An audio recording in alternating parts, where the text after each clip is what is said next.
Hi friends, it's Emma here from Sunshine Lane, welcoming you to another episode of Coffee and Sunshine. In each episode of the podcast, we get to meet inspiring individuals who have navigated challenges, chased dreams, and are discovering what truly brings them joy. Whether it's building fulfilling relationships, pursuing a passion project, or finding peace within themselves, our guests share their personal journeys, actionable tips, and hard-earned wisdom. There's so much to learn from everyday people navigating life's challenges. So let's find real-life inspiration and explore hidden pathways to happiness, one conversation at a time. Today, I am lucky enough to be able to chat with Becki Cross, or Bex, who is a lifelong planner addict who believes in the power of paper for productivity, organisation, creativity and growth, which I know is something that all of us here can relate to. Bex works as a university lecturer by day and is a planner and journal addict by night. She has 3 children under 11, and so she uses her planners to keep everything on track. Bex has 24 years of event management experience working on corporate events and exhibitions with up to 14,000 attendees. And she's been running her own small business since 2004, working for clients in the UK, Europe and USA. But in more recent years, Bex has also decided to focus on bringing her own event ideas to life because she wanted to combine her skills and passion to create exciting new events for planner addicts and stationery lovers everywhere. So some of you may have attended some of Bex's events before. PlannerFest was established in 2019, and in 2023, Bex also launched JournalFest and StationeryFest, which I was lucky enough to attend last year, and I took my shop, and it was a fab day. I spoke there as well, actually. So what came first for you, planning or events? Great question. I would say that I have always loved writing stuff down, making lists, being really organised, using paper, using diaries. So I would say that planning came first, although I probably wouldn't have used that term at the time. So right from childhood and from a teenager, I can remember actually I used to have horses and ride horses, and I used to have a little log of every time I went on a ride, every time I went to the stable, what I did. And me and my friends in class, when we were at school, we used to write notes to each other in a little notebook and discreetly pass it around underneath the table and things, and talk about I don't know, all sorts of stuff. So I think planning, writing stuff down came first. I think that's kind of integral to who I am and the way I do things, even from childhood. But like I say, the term of planning and the planning community, certainly I didn't kind of find until later on, really. Yeah, I think that's similar for me. And I think a lot of people who share the same passion, that it started early with a diary or a notebook or something kind of precious for you. And then you would start, writing your lists and keeping track of things. And there wasn't really necessarily a name for it then, like you would say now, oh yeah, I'm in the planner community or whatever, but it kind of started there. And what got you into events management? I was at college and obviously looking, what should I study at university? And I found that at the time there was only one university course offering event management. So I was like, as soon as I found it, that's exactly what I want to do. I think I could be really good at that. It really appealed to me. So obviously I think I had to put down 6 options at the time. So the other degree courses were business courses or what have you. But that was my first choice. And I was just determined that's what I would study. And that was the career that I wanted. So so that's how that came about, helped by those organizational skills and that love of writing stuff down. What uni was it that did it first? Leeds Met, which is now Leeds Beckett. They were the original. So I think they'd been doing it a couple of years before I joined, and obviously from there it kind of expanded, and obviously there, Yeah. so many universities. Where did you study? Did you study event management? Yeah, so I don't know if everyone listening knows that when I went to uni originally, I did events management at Staffordshire University. And when I went in 2008, it was the first year they'd run it. So we were kind of the guinea pig year.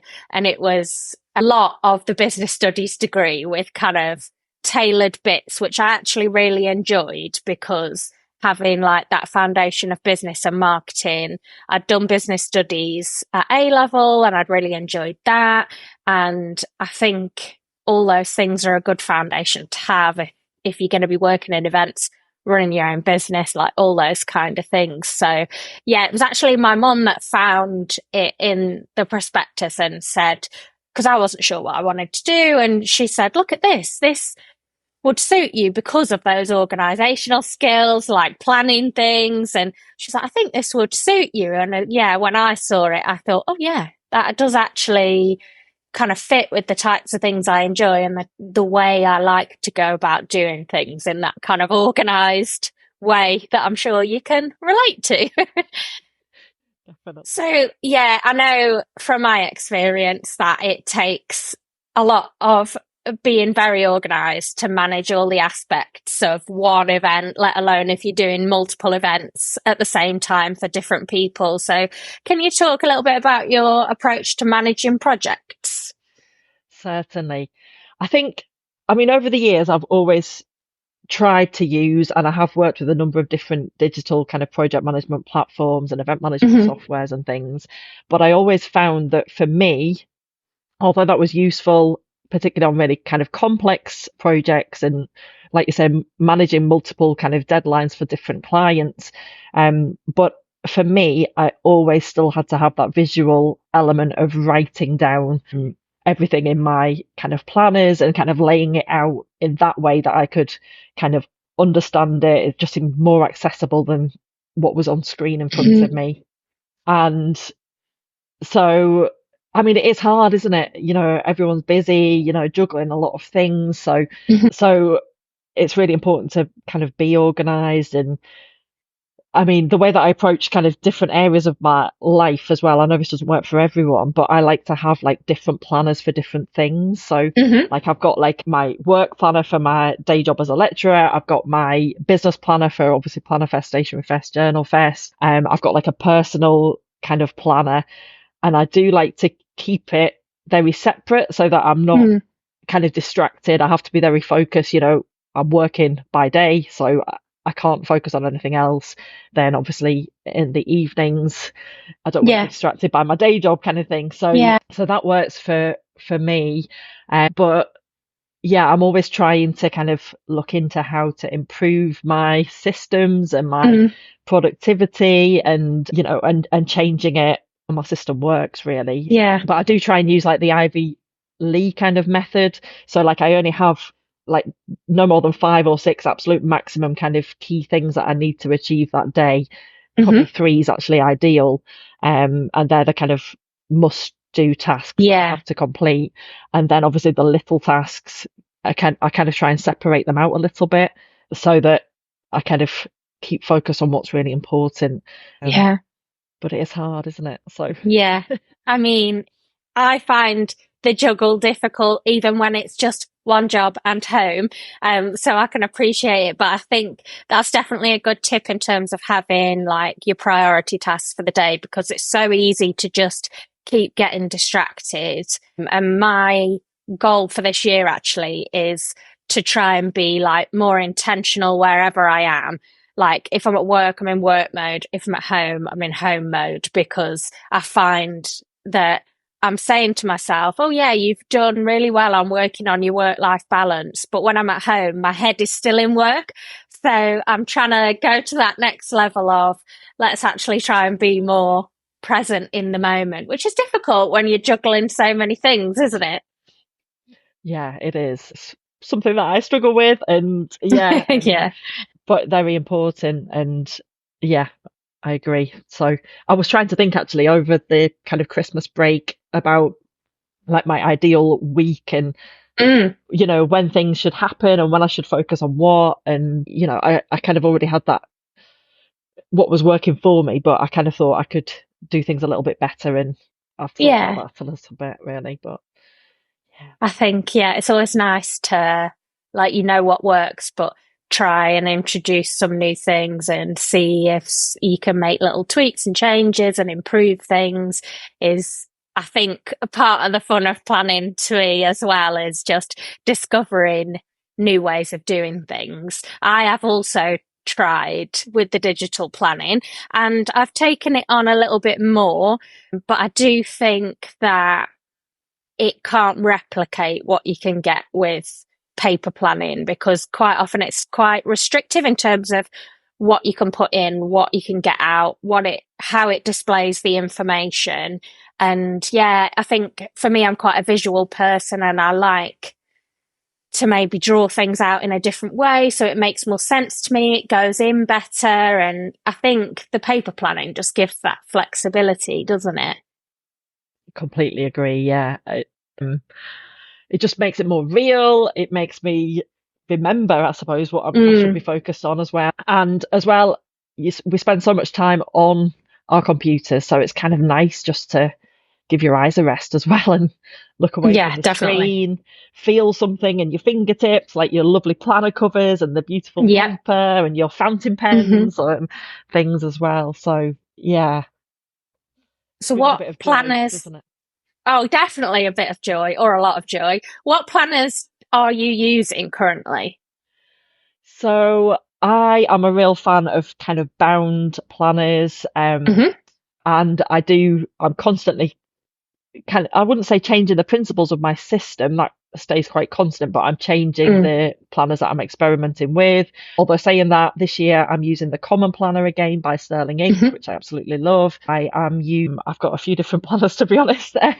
I've got a Midori double schedule. I've got Take a Note as well, B6. So I've hmm quite a lot of different planners, Kimbo as well. So I do talk a little bit actually on my Planner UK YouTube channel about some of the different planners, because I do like looking and investigating, reviewing kind of what could work, what might mm be, you know, perfect for me, and kind of how I'm going to use it and what would work for me as well. So, but I think we're so lucky that we have so much choice Yeah. currently, aren't we? And everyone can find something to reflect their style, and how they use it can be completely personalized to Yeah. what they need. So yeah. Yeah. I love seeing how people use different planners, but also you might be using the same planners in a totally different way. And I just love picking up tips from how other people do things and thinking, oh, that could work for me. That's interesting to try. And yeah, people are creative with it and people come up with different ideas than you would. So yeah, I do love seeing that. I was always rings or discs in the past because I think maybe I had planner commitment issues. Like I wanted to be able to take pages out if I was like, no, this can't possibly stay in there. But in the last sort of 9 months or so, I've been bullet journaling and using just one bound book, and I've actually really liked that, and the fact that it does stay put where it was and you've got a complete record of everything in one place, I've been really enjoying. But I can also see the value in having the separation, particularly when you've got so many different things to juggle and having your focus in the moment on what it is you're supposed to be doing. I can see that that would be really beneficial. Yeah, I just love that everyone can use everything exactly as they need it to Mm, be. And yeah, I can see that, for many people it would just be overwhelming maybe to have different planners. But yeah, that it does work for me. I don't really try to duplicate information. I don't, mm, spend time, it's very specific to, that's my day kind of working hours. This is my, you know, evening, what I'm working on for mhm. PlannerFest or what have you. And um, so so yeah, but I mean, it always evolves, and I'm still bedding into my Mm. 2024 planners. So watch this space. Yeah. See what sticks and what might need a little tweak along the way. Yeah, I think that's always the way. I did a little flip back through my 2023 bullet journal for like I've been in this one for 3 months, and I noticed that there were things that I was doing every month, but then I wasn't using them. And so I've decided, oh no, they're just going to have to go for 2024 because it's not got a functional purpose. You're just setting it up for no real benefit. So yeah, I think I like a little reflect and how I can change things up a bit. It's part of the fun. Definitely. And I was in a bullet journal for many, many years. Mm. And I still use those principles, but I use it now in a like predated Yeah. kind of planner. But I kind of use Mm. that system, and I think it's a brilliant system. So Yeah. yeah. Yeah, definitely. So you were creating events for other people for a long time, but obviously then you transitioned to wanting to bring some of your own ideas to life. What led to that decision?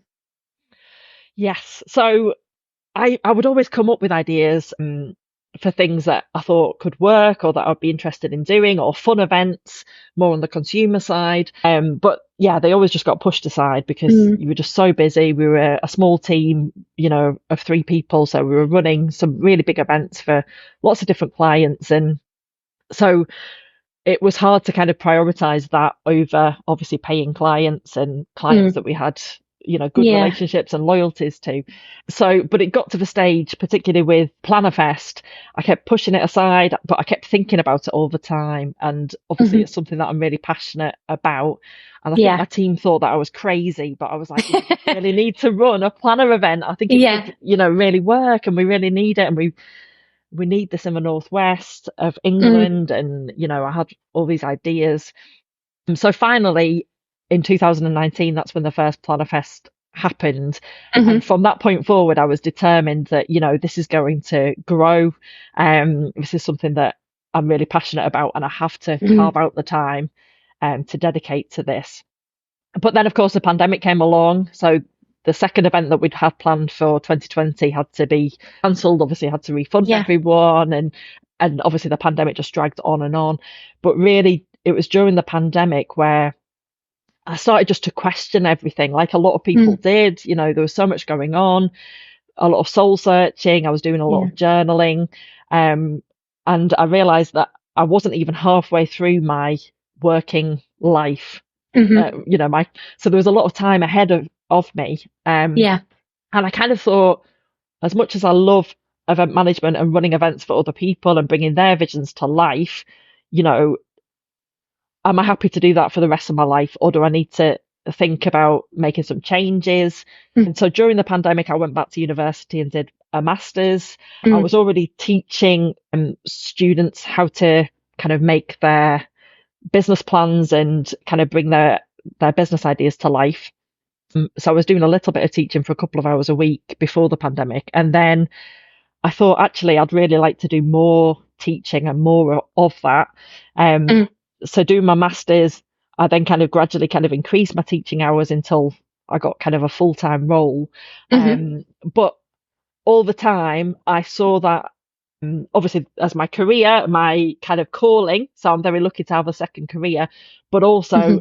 importantly, I knew that evenings and weekends could be dedicated to PlannerFest, JournalFest, StationeryFest, and Hmm. you know, growing the event and my vision and my ideas. Obviously, I don't have to take a wage from it. I just need, want this event to happen. And Yeah. I'm really kind of passionate about it, and I can see the potential of it, and other people can seem to really get the idea as well, Yeah. and obviously really buy into it. So it was kind of evaluating what is really important, and Hmm. and I'm glad that I did that. And I don't think that would have happened if the pandemic hadn't come along. But I know so many people that, it did make them question and think Yeah. more seriously about what life is about, and, you know, Definitely. getting the most from it, and, finding, their following their passions really. Yeah. I mean, for as difficult as that time was, I think it did give people a space to actually stop and reflect that you wouldn't ordinarily get because you're just keeping going through the day to day. You don't normally get such a big kind of, what's the word for it? We all kind of came to a halt, not everyone, but not a complete halt, but everyone kind of completely slowed down from where they would have been unless you're kind of a frontline worker or something. And so, yeah, like a national period of reflection of what is happening. And then the world opened back up in a different way, didn't it? And there were so many people thought differently about how you could work, what could be achieved, because we had to do things in different ways, and it kind of pushed things forward in a way that it might not have done. So yeah, I think it did that for a lot of people, and a lot of new businesses came out, kind of they set up within that time, and yeah, it just really made people reflect on what's important and what they wanted to get out of life, didn't it? They always say that, when it's a challenging kind of environment, like a recession or like the pandemic, then it does force people to be more innovative, businesses to be more innovative.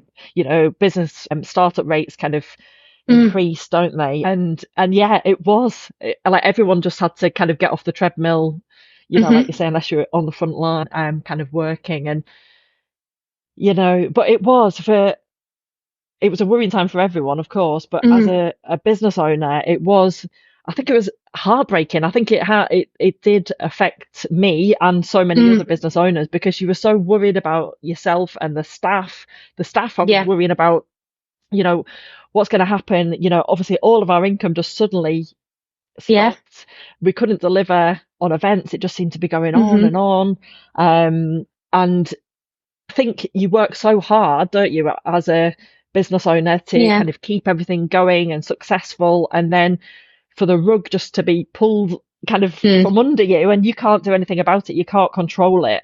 And it was a really kind of challenging time, wasn't it? And I think I did, in a way, it was kind of good that I had that revelation, and it just, I thought, what do you want to do from here? Where do you want to go? What do you want to achieve? What do you want to look back on your life and for people to kind of remember you by? And how can you make a difference? Or I don't know. Anyway. All those thoughts, which obviously led to you moving things in a different direction and focusing on your own events. So do you want to talk a little bit about the three and how they kind of fit together? Yeah, definitely. So basically, StationeryFest is the kind of general kind of shopping ticket. It's kind of £10 to £15 for a ticket, and basically that gives you access to the stall holders. So we had over 40 stall holders in 2023, and we've got kind of 90 applications already from Europe and the UK for 2024. So it's going to be an amazing kind of shopping experience. Businesses that you wouldn't necessarily find on the high street, loads of super creative, inspiring small businesses, really unique in what they offer. So just shopping heaven, basically. And creativity stations as well. So that's short kind of bursts of activity that people can get involved in within the StationeryFest ticket. So they can maybe make a badge or do some tiny art journaling, or colour in their own sticker, or play with stencils for their bullet journal, or there's all different creativity stations in 2023. And then they can purchase some refreshments if they wish, and then on the other side, if you want the full experience, that's the VIP tickets. So PlannerFest and JournalFest. So both of those tickets give full access to all of them VIP areas, all of the content, all of the speakers. So really fantastic, inspiring speakers, of which you kindly spoke in 2023, Emma. I did. Delivered a fantastic presentation. Oh, thank you. So lots of, really brilliant content that's going on. So it's like a conference, like a convention, I suppose, that you're coming to as a VIP. So you have your seat at a designated table, so you have a base to come back to, as well as all the speakers and content. You have exclusive shopping time at the start and end of the day. You can go back to StationeryFest as a VIP whenever you wish, but you also get obviously all of your food and drink and lunch and everything included. You get an epic goodie bag Yeah. exclusive goodie bag, which had lots of goodies. It was quite overwhelming, I think, for people actually, how Mm. amazing that goodie bag was. There's sharing tables and swaps tables. So I think we had at least eight tables, and it just kept growing and growing last year. So people can Mm. take away treasures. They bring things along and for other people to take away, Hmm. and also things like the raffle, planner stack, journal stack, those traditions of kind of planner events, really. So yeah, it's a great day, and whatever you are looking for, hopefully there's something for everyone, and for every kind of budget, really, I suppose, so that it's accessible in some way to everyone. But yeah, obviously the VIP experience, we've got lots of exciting things that we're already planning for 2024 as well, including more kind of creative aspects that are only going to be in the VIP area, due to space and cost and Yeah. things as well. So yeah, it's all exciting. Yeah, very exciting. I know last year it was just, yeah, such a busy day, a jam-packed day. Like there is so much going on, and there's then so many different things you can choose from depending on your interest, which I think is fab. It just seemed to disappear in a whirlwind last year. I think all the stall holders were blown away by how many people came. I think there was 780 odd people, and obviously when we first signed up, it's the first time you'd done it there and kind of done the three in combination, and we all thought, oh, I wonder how it'll all come together on the day. And we were just blown away with the number of people who came through. And it was just really lovely to see all those people there with a shared passion and shared interest. And there was just a real buzz around the place. It was really lovely. I know. I think quite often as kind of planner lovers or journal lovers, and people maybe don't always get Yeah. us or Hmm. why we're so passionate about it, but this was literally, like you say, just a Manchester Central, a brilliant venue, Hmm. just filled with people who just shared those passions. Of course they might use different systems to you, but Yeah. everyone just wanted to share and learn from each other and feel each other's paper and Yeah. and just share that love of and the joy that stationery brings to people. And I know when I was kind of obviously in the lead up to the event, and I was talking to people, telling them about Stationery Fest, and Mm. there is two types of people. There is, some people that you told about, and they were like, "What? There's a whole event about stationery," Yeah. and they just couldn't get it. They're not the stationery Mm. people that obviously we were appealing to. But then the positive response from those Yeah. people lovers was like, "Oh my goodness, this sounds like heaven! Wow, this is brilliant." Um, Yeah. so I think there's two types of people in the world, isn't there? So Oh, definitely. Yeah. I know on the day I was looking around, and my mum normally comes with me to all my events and gives me a hand on the day. And she is a big stationery lover as well. And I was looking around and I saw kind of teenagers shopping together, or like mums and daughters, and I was saying, I'd have just loved this growing up. I'd have been in my element. I mean, I still am in my element, but I can just imagine at the time, I thought, I'm a bit jealous that you're getting to come as a child and then experience it going up, because, yeah, just I absolutely would have loved going and experiencing all those new things, finding new tips to do things, new products, hearing inspiring speakers. It's something that hasn't really existed in the UK before, in terms of such a big event with so many things going on at once and so many things to choose from in the day. I think there's probably similar events in America that people hear about, but not necessarily in the UK. definitely. And yeah, and I thought, why do we not have it here? Why do we not Mm. have something on this scale that can appeal to everyone and that can bring together, fantastic content, fantastic speakers, fantastic Mm. businesses? Why should America have all the fun kind of thing? Yeah. Need something here. So yeah, that's kind of what we were looking for. Obviously, Mm. it's hard to find a venue that could accommodate everything that we needed Yeah. to do. So, but it's great that Manchester Central obviously works out so well in terms of the spaces that it offers, how it works, and obviously it's really central and accessible as well. So Yeah. for people, which is good.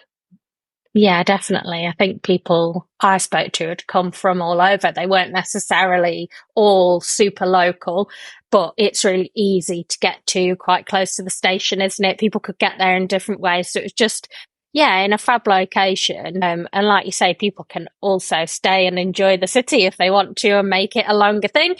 But yeah, it was definitely a really nice community feel. I enjoyed talking to other people, and I'm not so like, I do get nervous talking to new people, but I quite quickly found myself wanting to talk to people that were coming to my stall and wanted to know what they'd been up to during the day, how the event was going for them. And it's the kind of thing that really suits an in-person event, I think, when you've got the kind of the stationery lovers are lovers of things that are kind of tactile, and having a space where people can go out and experience those things in person, I think is really great.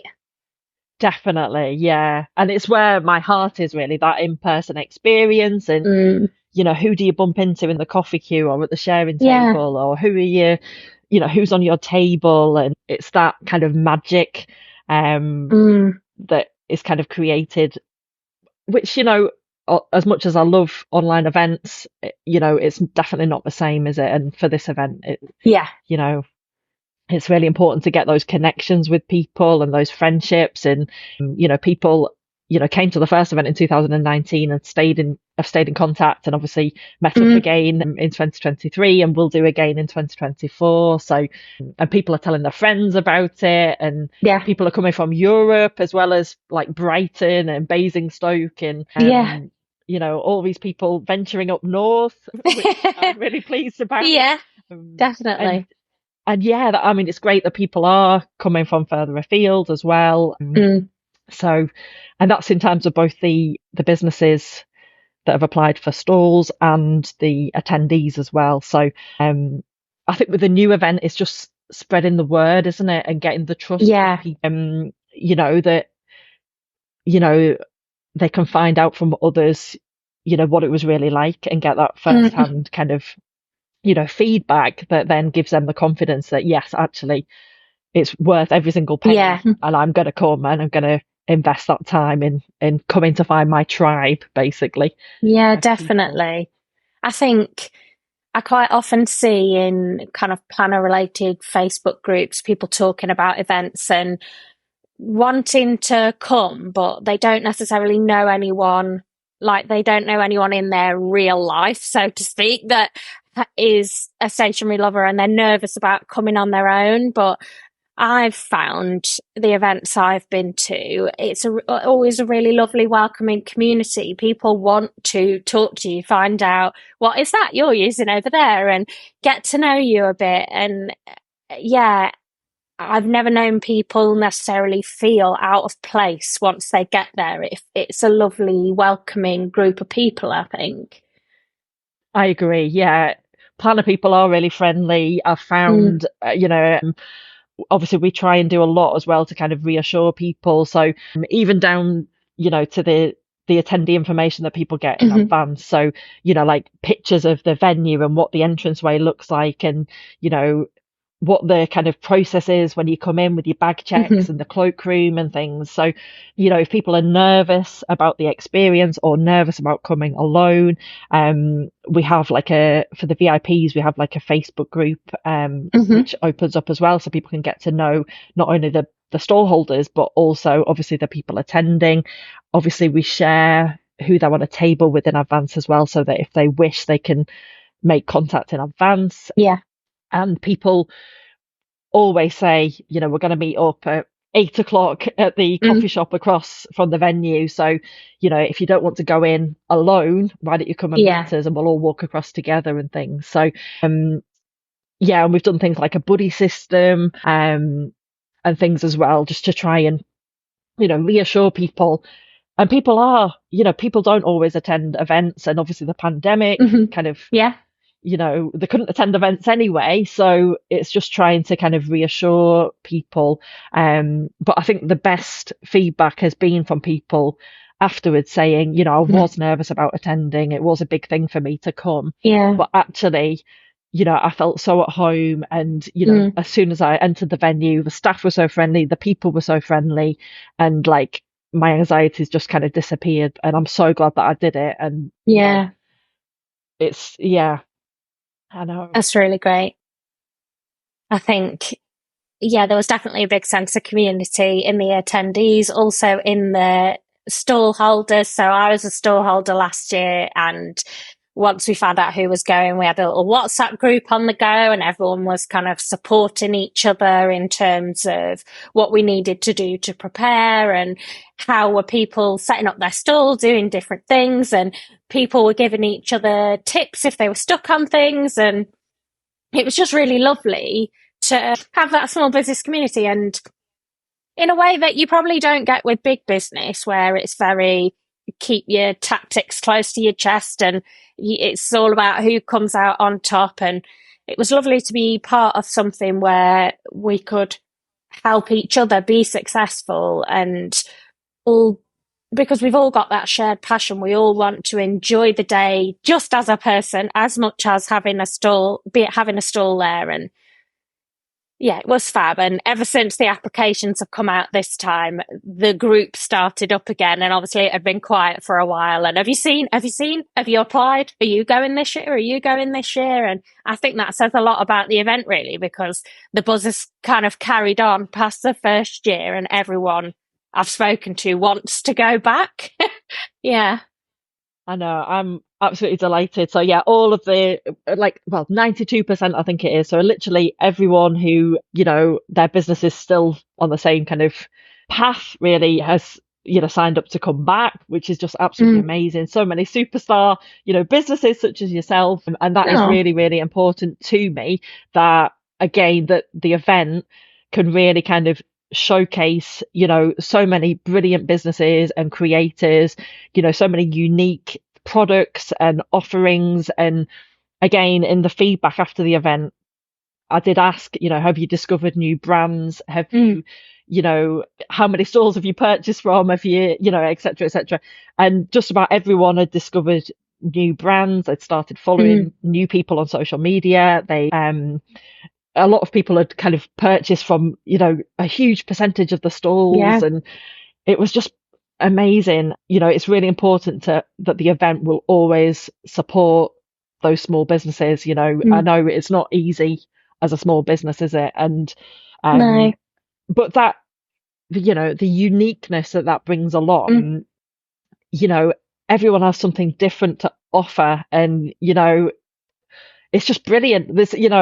It's just so exciting, isn't it, to be able to come to an event and to see, you don't have to pay postage. You can shop all of these, businesses that are not on the high street, and they're all here in front of you. And yeah, it's just a great thing. I mean, as much as it's great that this year there's, more big brands as well that are interested, and, obviously that's, really important as well to the kind of sustainability of the event. But never, ever will I forget, the small businesses are the backbone of the event. And like the UK economy, the small businesses are like the backbone of the UK economy, with is it 98, 99% of small businesses. And I think it's going to always be the same. I hope it's always the same with this event, that I will always have that, that creativity, that inspiration, those really special, businesses and brands there that really, set it apart.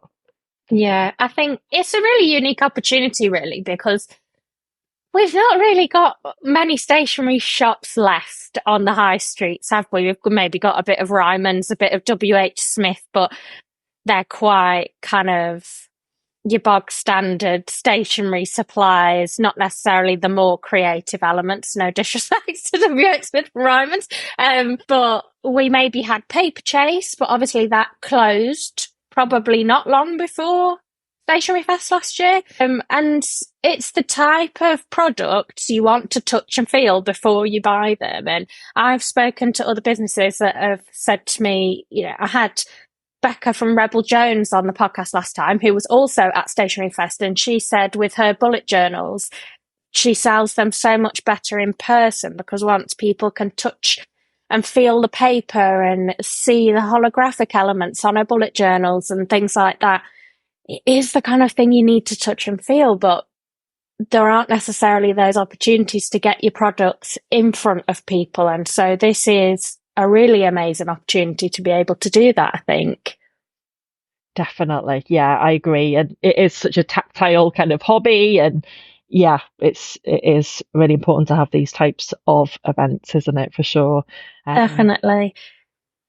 And explore the creative elements, like have a go at stuff. I had to go with a couple of the creativity stations last year, and it's almost like a little bit of a try before you buy in some respects, but also to just explore different techniques. And there's no pressure to buy anything, obviously, after you've taken part in a creativity station, and some aren't necessarily linked to a product for purchase, but just to be able to think, oh, this is a new product I've not come across before, and to be able to ask someone, how do you use it? Can you show me this? And sit down and have a play and really get stuck in with the materials.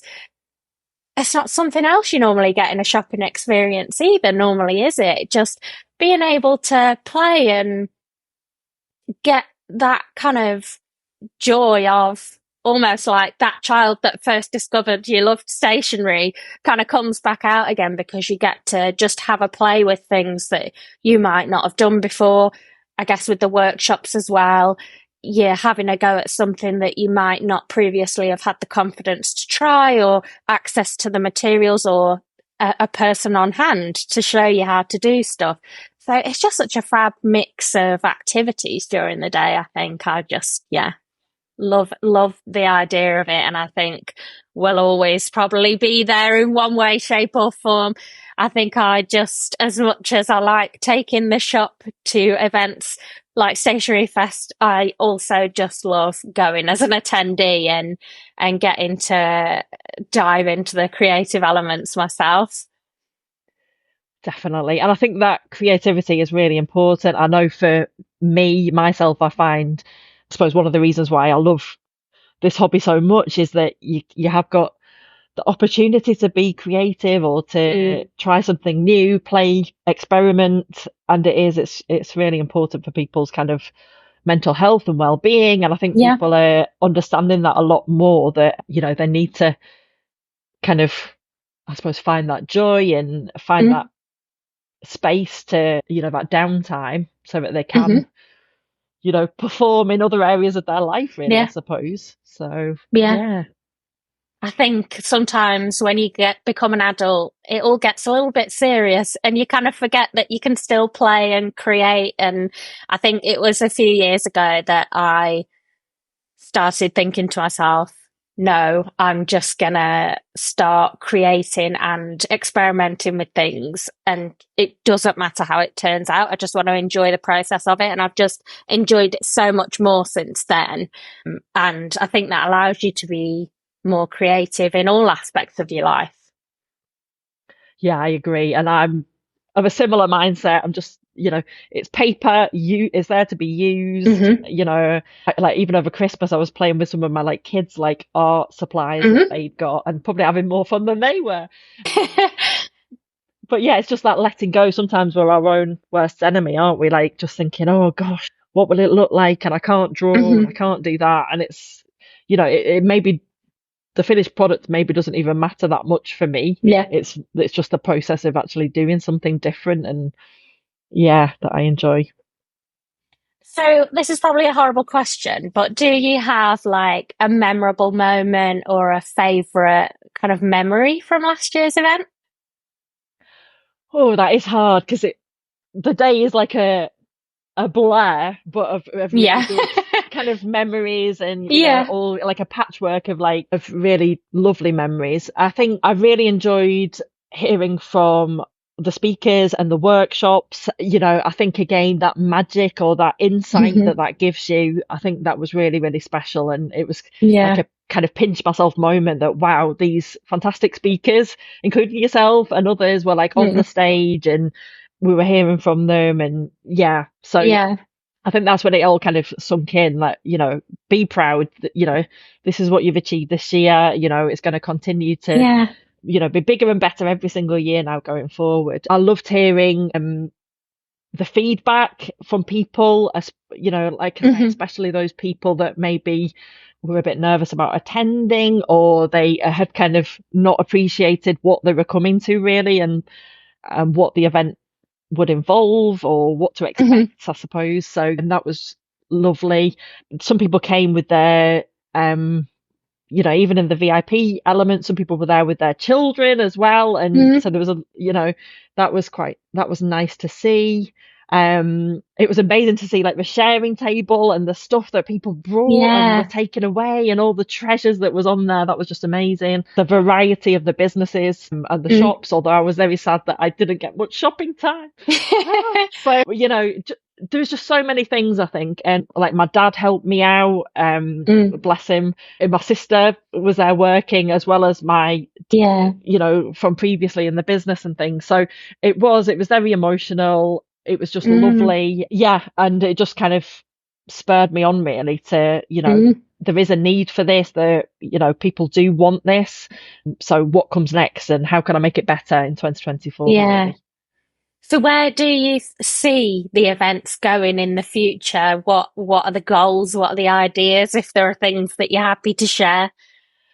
Yeah, I think it's always important to kind of be quite innovative and forward thinking. One of the things with the program, when the VIPs sign up for their VIP ticket, then which opened in December, so we've had a really good response so far. So I've got like really feedback via the registration form of what systems and brands people are using, who they're watching on YouTube, what their planner issues are. And obviously the program is half confirmed and half is being guided by this feedback really from the attendees. So that's fair. Because I obviously have my preferences and things that are issues for me, but is that the same as the rest of the planner community? So I'm kind of, every single booking that's come in, I'm obviously like looking through the information that's provided, and obviously we'll use that to kind of finalize the rest of the program now, which is really exciting. So it is. It's very tailored to the people that have booked tickets, which is obviously not always the way things are done. The program might be fully finalized and then you put tickets on sale. I think it's really fab to be having that feedback along the way and shaping the program depending on current trends, current issues, current preferences in terms of planner supplies and things like that. It's great. And it just changed so much, doesn't it, in the community? Like, obviously you pick up in the groups, how people's kind of preferences have changed year to year. But obviously, the data that I've got from 2019 and obviously last year and this year, then, there are definite changes. So it's trying to offer something that's different, the content that's different, speakers that are different, to keep that exclusivity, to keep that, I want it to be the must attend planner event, in the UK or in Europe or in the world, really. So, it's how do we do that? And certainly speakers and content is a really important part of that. Obviously the businesses that have stalls there is a really important part of that. The people, which we've already said are fantastic, is really important as well. But it's creating that atmosphere that's really welcoming, accessible to everyone, and just kind of spreading the word, because it is still a new event, isn't it? So it's just giving people that trust and that impetus, to come along and give it a try. And and people that came last year are recruiting their friends and other people that they've met and telling them about it, and kind of helping, doing my job, to market the event, really. So I mean, that all definitely helps, doesn't it? If you can ask somebody who's been what their feedback is, you're probably more likely to take that seriously and genuinely because it's someone you know and trust, and they're saying they'd recommend something. And I think I've certainly noticed people sharing the word and excited after the last event, and then now in the run up to the new one. So VIP tickets are already on sale. They are, yes. We've had an amazing take up. I couldn't believe that. Obviously, we put them on sale in December. There is like an option to pay in instalments, so you just pay £30 up front, and then you could pay the balance of £60, over kind of 3 months. But at the same time, it was December, a really bad time probably for tickets to go on sale. But it was, I'm so happy with the response, the people that are obviously rebooking from last year, new people that are coming from further afield. So yeah, it's everything that I could have hoped for, really. So yeah, That's and fab. I'm pretty sure that it will completely sell out, in the before the event. So in the not too distant future, perhaps. So when will the shopping tickets go on sale? So that will be a bit closer to the event. I've not set the final date, but it will probably be kind of March, April time. We did find in 2023 that people did book the shopping tickets quite late in the day. And then, we had people even walking up on the day and like booking tickets, at the They just kept coming. Yeah. It was, it's amazing, isn't it? So, but it just seemed to inspire people. And so, yeah, I think the key thing, if anyone's interested in the Stationery Fest tickets, is you can sign up on the website. You can put your email in stationeryfest.co.uk to get a notification when they go on sale, or the natural way might be just to follow us on Instagram at Stationery Fest as well. And obviously we'll be kind of ramping up the social media for Stationery Fest, when tickets are about to go on sale. Obviously then we'll be able to announce the fantastic businesses as well that are joining us as well, and really kind of capitalize on that excitement as well. Yeah. Well, I will put all the links in the description for the episode so that people can sign up to the newsletter. They can have a look around the website, have a look at what's happened in previous years if they've not been before. And I am very excited. So 29th of June this year. That's right. Yeah. In Manchester Central. Yeah. A full day event. Fab. So yeah, I will pop all the links in the description. And thank you so much for having this chat with me. It's been really lovely because obviously at the last year's event, we didn't really get the opportunity to do that, because I know the last thing you would have wanted is me going, oh, let me just stop you for 15 minutes when you're here, there, you're trying to run the event. So it's nice to be able to just have a time to chat a little bit more. I agree, yeah. And it was so busy, wasn't it? So hectic. Yeah, it's just lovely just to chat to a fellow stationery lover. And thank you for inviting me, and thank you for sharing all the links as well. That's fantastic. Oh no, thank you very much. So yeah, thank you everyone for listening. I know you will have enjoyed this episode, so I'm not even going to say I hope you've enjoyed this episode. Let me know in the comments your thoughts, if you're thinking of going, and just, what you think about having this kind of planner event in the UK. And I will speak to you all very soon. Bye, everyone.